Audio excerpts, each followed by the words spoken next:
পবিত্র করবেন না, সেই মানুষগুলোর মধ্যে একজন হলেন ওই পুরুষ, যে পুরুষ টাকনুর নিচে পোশাক পরে। পোশাক পরে বলতে যে পোশাক উপরের দিক থেকে যায় সেটা টাকনুর নিচে পরে, প্যান্ট, পাজামা, চাদর, লুঙ্গি, জুব্বা, জামা, এগুলো। মোজা যেটা থাকেই নিচে, নিচ দিক থেকে পরা হয়, ওইটার কথা ভিন্ন। তো এই যে মুসবিল যে ব্যক্তি টাকনুর নিচে প্যান্ট, পাজামা, লুঙ্গি ইত্যাদি পরে, এই ব্যক্তি তার সাথে আল্লাহ কিয়ামত দিন কথাও বলবেন না এবং তার দিকে আল্লাহ তাকাবেনও না, তাকে আল্লাহ পবিত্রও করবেন না।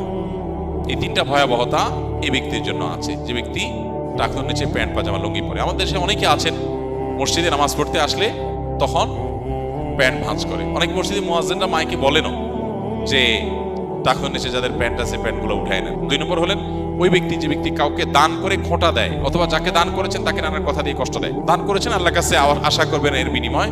যাকে দান করেছেন তার সাথে আপনার কোনো আলাপ থাকবে না। দান করে খোঁটা দিলেন, কষ্ট দিলেন, খোঁচা মেরে কথা বললেন,